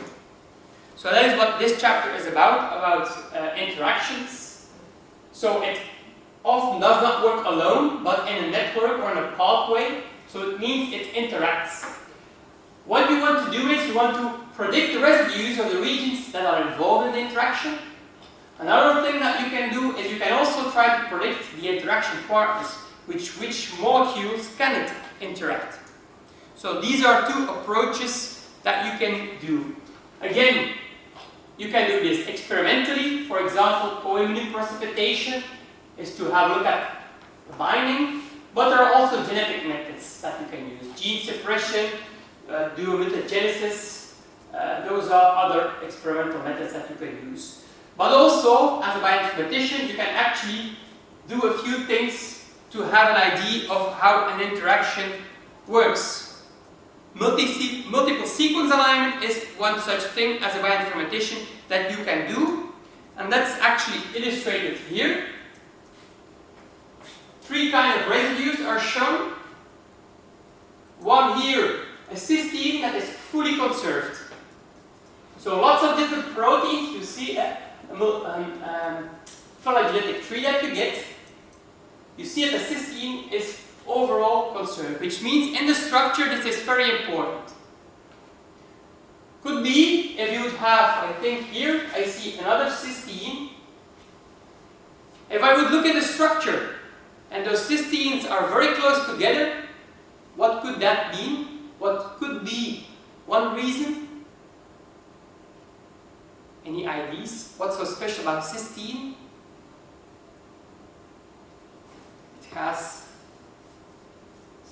sulfur disulfide bridge. You can actually have an interaction between those two. Okay? So if they would be conserved and close together, it could mean that they form a disulfide bridge. Not necessarily, but it could be. Another kind of residue that you could have is what we call a tree determinant. We have here the tree. In this part of the tree, it's all, in this case, an S. Which kind of residue is that? An S-serine? Yes, correct. While here, we have two other kinds of residues. In this case, charged. This means that at this position, probably it has a specific function. Why in this part of the tree it has this amino acid, and there it has another one. So this is what we call a tree determinant. There might not be a relationship with the rest of the sequence. In some cases, there is also a relationship, a correlation between certain positions. This is what we call a correlated mutation. Why is this? I'll show you another figure to explain that. It could be if you get a mutation on one position in the structure that it destabilizes your structure. So what will nature do? It will introduce another compensating mutation, which will restabilize the structure. And this is illustrated here. So you could have destabilization here by changing the volume into an isoleucine, which gives you decreased stability versus the phenylalanine here. So you would need a second mutation to compensate this and then restore the stability. So if you would have such a correlated mutation, that could mean that there is a reason for that. I think there are some examples of that, that you can actually predict that by just looking at the multiple sequence alignment. So this is one such an example that you could actually predict the residues that will involve indirect interaction between this part and this part. So most of the residues here in this region suggest that the interaction is going on here, just by looking at the sequence alignment. Even if you don't know the structural information, while here in this region you see there are less amino acids that are shown here to be able that there's a relationship between any multiple sequence alignment that would suggest that there would be an interaction between those two. So in this case, these are the two proteins shown here. So the RAM is here, this part, and the FCC1 is actually this part. So there are also tools to help you with such an analysis, to calculate conservation. ConSec, for example, is one such tool, and ConServe is another such tool. There are also hybrid methods that you could use.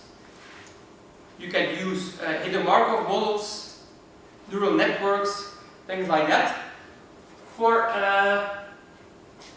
Predicting interacting regions, there are again experimental approaches. These two hybrids illustrated here is one such method. Other experimental approaches could include mass spectrometry. They could actually be used to determine the interactome, for example. Co-immune precipitation, of course, I already mentioned. And finally, there is a lot of information that is stored in databases.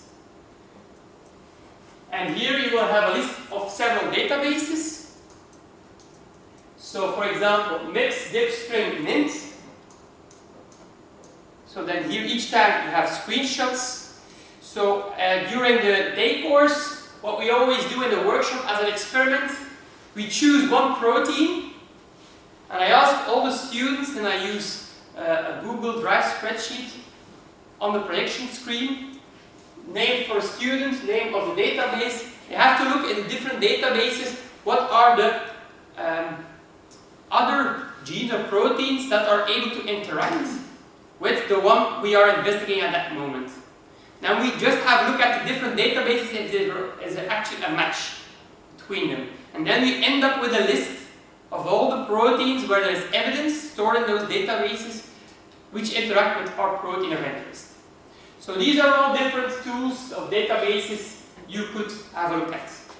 So maybe two examples. Which protein do you want me to have a look at to show you? Any ideas? Protein? Suggestion? No? I always use the same one, so no one?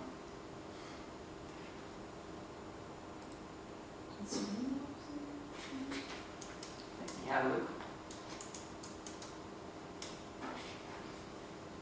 We'll try our search strategy. So in this case, insulin, we find a receptor. So is this what you want to have a look at? You take that one? Yes? Or is it?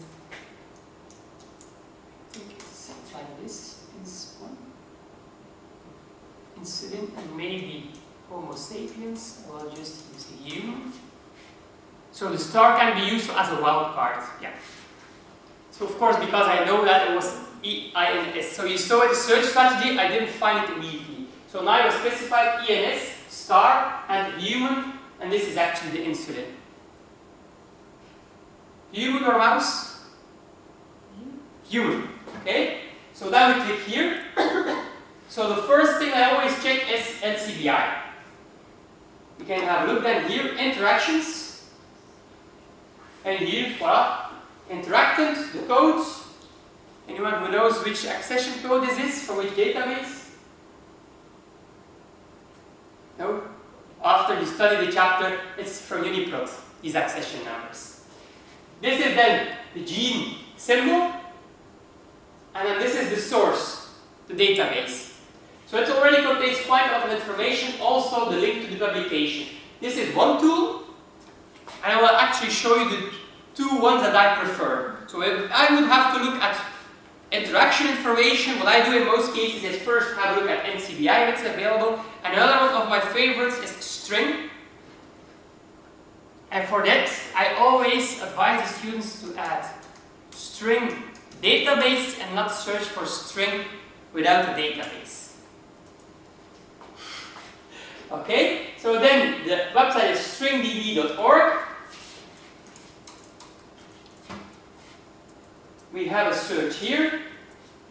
Again, INS1, insulin 1, organism auto-detect, or I could specify human.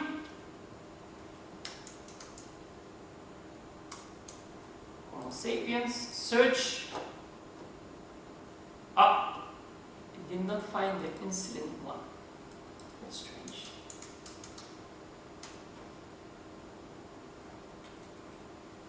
Homo sapiens, yes, insulin here. Continue. Why do I like this one? Because it already shows it in a network. Okay, so here is insulin. It already shows me which kind of other proteins might interact. And of course,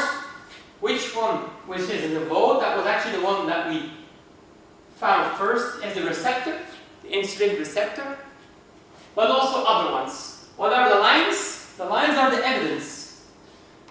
So here, for example, you see known interactions, predicted interactions, others, what the evidence is, and you can also find that here with a score. You could filter based on score. For example, I only want the most reliable ones, that's possible. So you have lots of options here. And I'll have a look. So here, for example, medium confidence, so you can change the confidence level. And normally you can also change co-occurrence, and there are other things you can do. Here, more, that was what I did before. So you can actually add more and grow the network. So in this case, you could find other interaction partners, even secondary ones. So that I think is a nice visual tool also, rather than if you would just get a list, for example. So the string database is also a very nice database to have a look at interaction partners.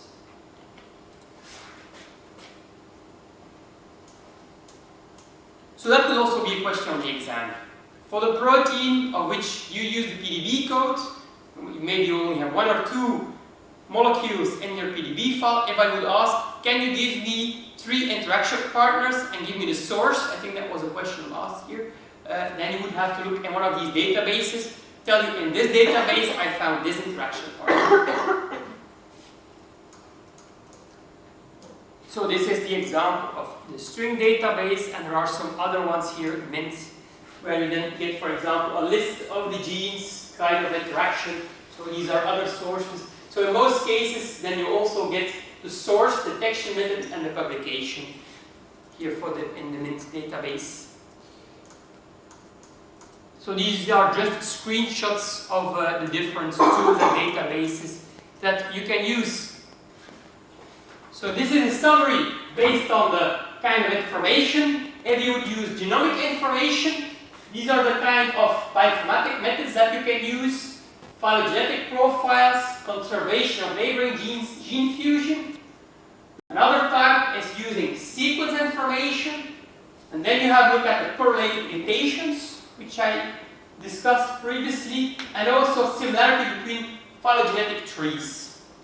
And this is actually more or less summarized in this figure. So if you would have certain species here, certain proteins, this could suggest actually that these work together, protein A and C. They are missing here in Haemophilus influenza, while then here protein B, for example, maybe they could interact. So by combining these phylogenetic profiles, that could give you an idea, but also gene neighbors or even gene fusion could give you an idea. Why? If these 2 proteins would interact together, maybe are just 2 domains, 2 genes, you could just fuse those genes and have actually the 2 domains connected with a linker. So get a gene fusion and they will always be together then, because they are actually expressed by the same gene. While if they are not fused, you could also, of course, have the interaction then without the linker region, for example. Yes. And this is actually then a summary of all the information in this chapter to give you an idea what you can do for interaction studies. So both experimental things you can do and bioinformatic things. So these 2 hybrid you see here, the mass spec, then the sequence based, have a look at the alignments, the correlated mutation, the 3 determinants, have a look at these phylogenetic profiles, of course published interactions. So for that you look in literature. Well, in most cases you look in databases because that's extracted from literature into these databases like the NCBI gene page or the string database or Mint or other databases. But also, of course, co-expression, correlated genes, similar expression patterns could also give you clues of possible interactions. And then the next part is for next time, the drug targets. So that involves then docking, but that will be discussed during the last contact moment. Okay? That's it for the theory, I would say. And then maybe, just to give you an idea, maybe we can now make one exercise together.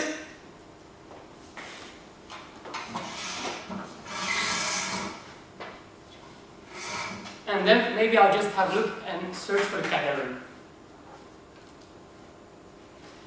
Yes. So for that I will go to the workshops. I think it's in workshop 2. So each time you have a small introduction and then information of what you have to do, which kind of representation, and then also how it should look like.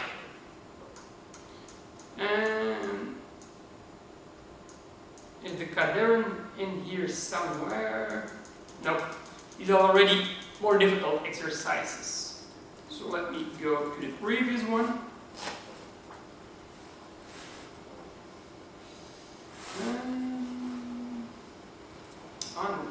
Where are the cadaverics? Is it the workshop 3?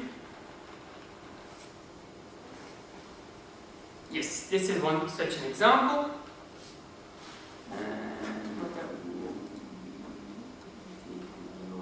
Yeah, this one. Exercise 7. I will use this one as an example. So here, for example, you see A and B. So first thing, I always give you the PDB codes. So in this case, for example, let's have a look at the crystal structure of C cadaveric, 1L3W. So what is the first thing that we do?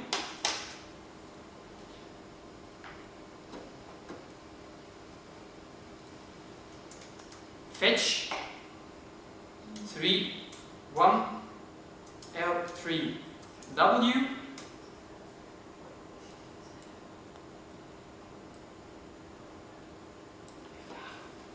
Question?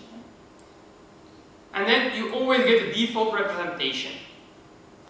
So on the exam you also always get first the PDB code and then the example of what I expect you, how to make the visualization. And then you will be scored of all the different aspects of the visualization. So I always prefer a white background, so display background white. You already see here some additional molecules here, chemical molecules probably. Also these plus signs, these are actually probably oxygen. So you can have a look at the display sequence. And maybe it's a bit difficult to look at, so I will change the color here maybe to something darker, sky blue. Then of course everything is colored in sky blue, and then I actually can see the sequence here on top. So I would go here at the end. Then here indeed I see these oxygens here. Would click on them, then I could also select them here. And these are the other molecules. I see Ca, NAG, NAG, NDG. If I would ask on the exam, what does that mean? Ca, NAG, NDG. Where would you look for that information?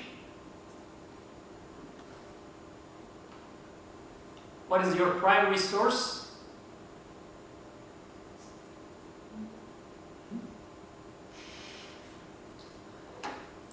No problem, that's wrong, the answer. Don't hesitate. Where do we get the structural information? From which website?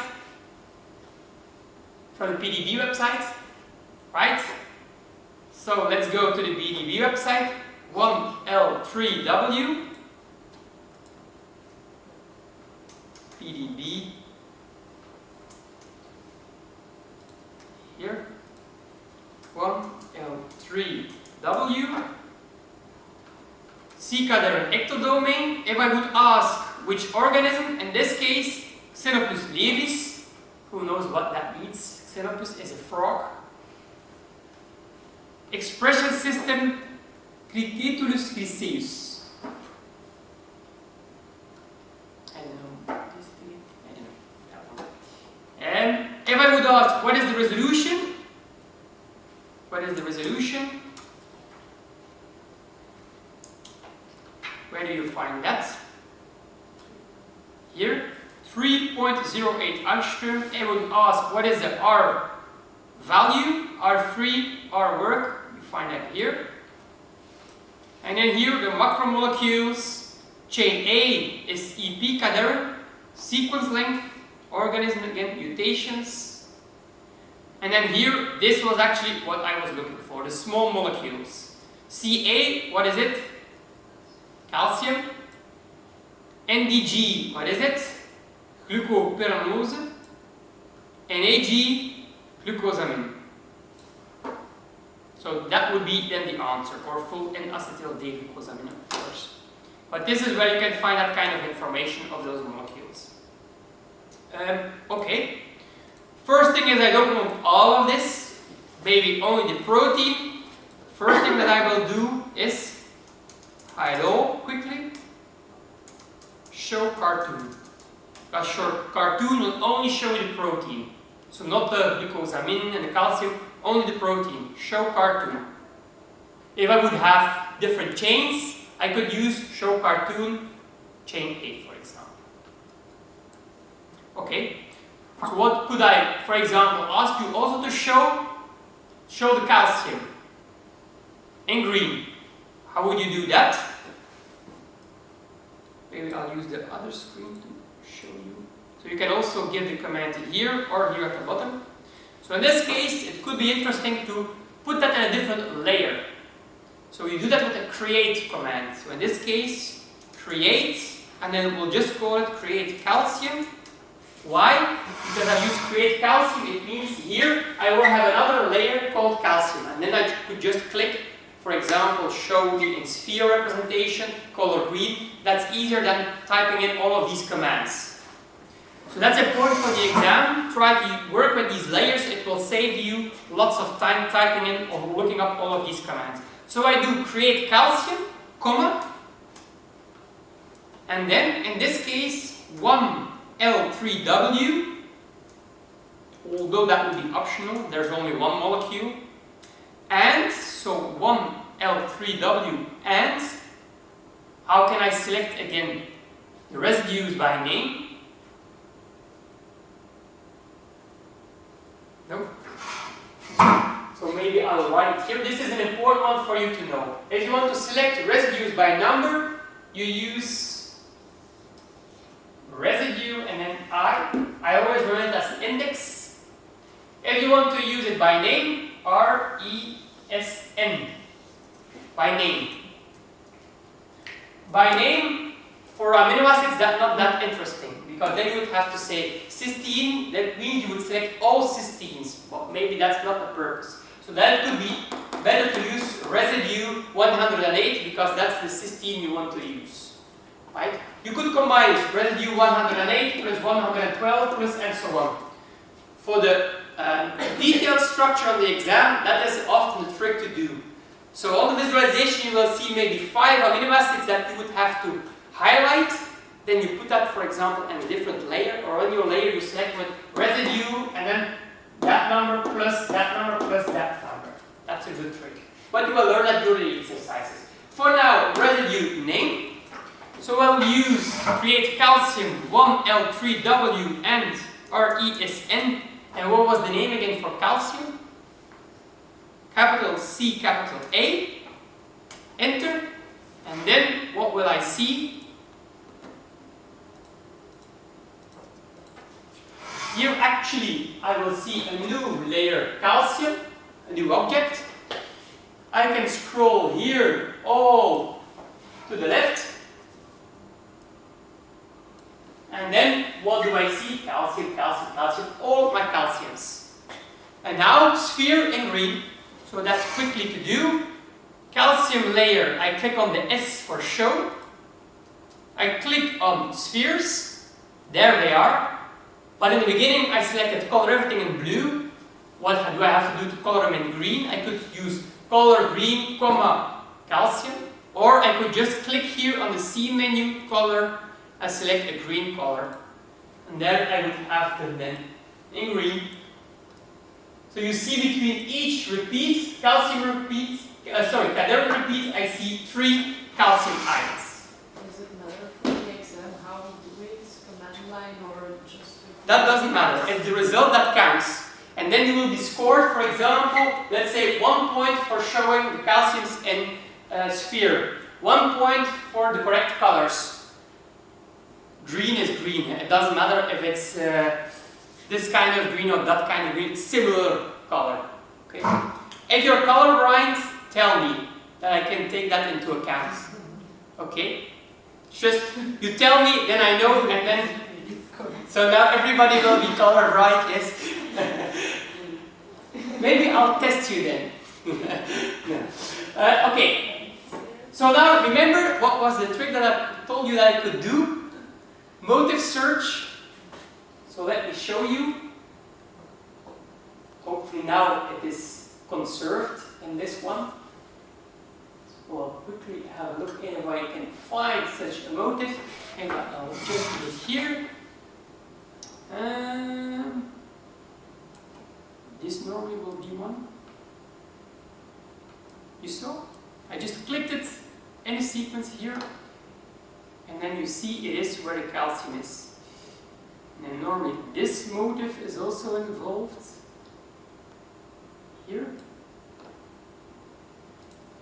Here. LD, it is FE instead of RE. Remember that I told you previously, LDR. So there it is. Then indeed you see it's conserved, this motive, and it is where the calcium is binding.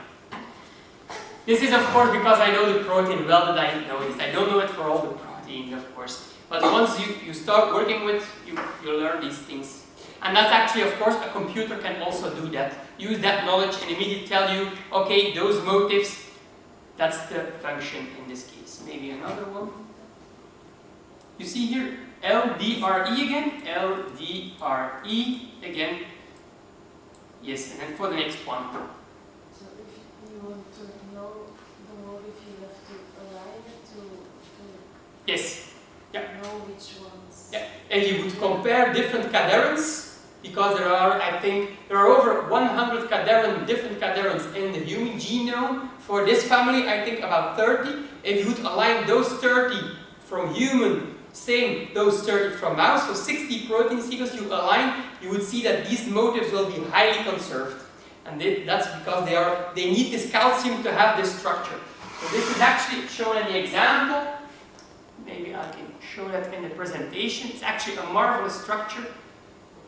And this is actually between one cell you have and the other cell. And you might wonder, how is your body able to stick together all of these cells? You need a kind of molecular glue. There are several molecules, but cadherins are playing one of those roles. Calcium-dependent cell adhesion, making your cells stick together. And it's just because these molecules, these proteins, just fit between the distance between two cells and are actually able to hold, with lots of these molecules, holding your cells together. And it needs this kind of structure and those calcium to be able to first fit the distance and then making your cells stick together. And actually, there are two types in this family. It's actually only one amino acid or two amino acids that are responsible for this hooking together. It's a tryptophan. You can also know what it is at position 2 or position 4 in the sequence. And also for these molecules, it's the same. That's actually in this example. Here you see, this is another type, but you have type 1, type 2. Here you see one molecule, the other one. Here you see two tryptophans fitting into this pocket again. And this is actually what is be able to hold your cells together, these kind of protein structures. So quite amazing, I think. Okay? Maybe just show you one example. If you want to practice, try it for yourselves, and maybe for the first exercises you can have a quick look at the results. So I will show you one example of such a result. So you go to the modules. Let me show you molecular visualization solution 1. And there you actually just have, if you type in all of these commands, you will get the results. This is just one solution. If you get the same result with another solution, that's also fine for me. So that doesn't matter. But if you would use these commands, you see not that much actually. Then you will get this visualization where you have your tetramer of hemoglobin, 4 chains, and here you have your heme group, and there you have your carbon monoxide. That's nicely illustrated here. So you see, if you want to do this actually, also on the exam, of course you have to think about the solution, but often it's not that many steps to get to the solution.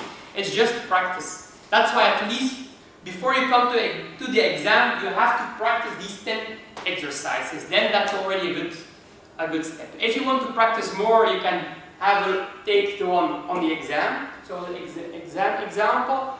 If you want to practice even more, just look for a structure in PubMed that is published. Try to make the same figure. If you can do that, that's also good for you to train to prepare for the exam. But at least those 10, I think, you have to make before coming to the exam, else it might be difficult. Okay, that's it for today.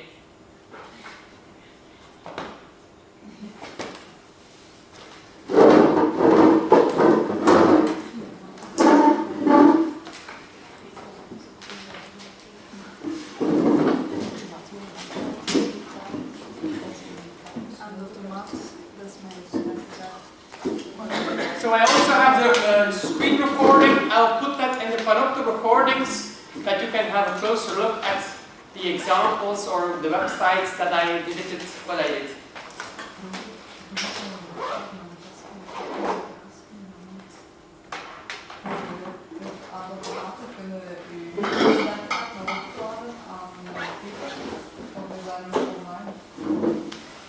Voor op te laden doe je dat via MyNetPay.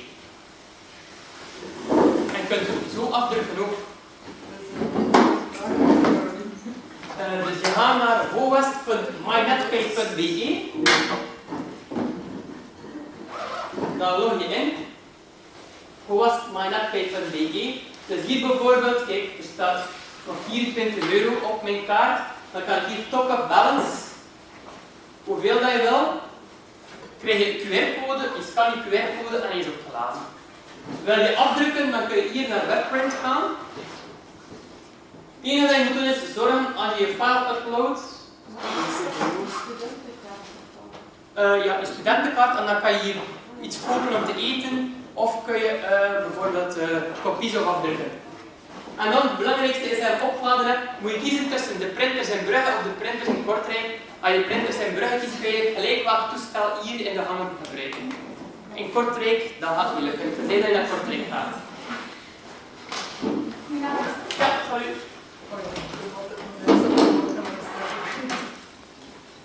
Het handige eraan is wel, als ik soms bijvoorbeeld naar Kortrijk moet, kan ik ook daar perfecte printers gebruiken. Dus dat is wat.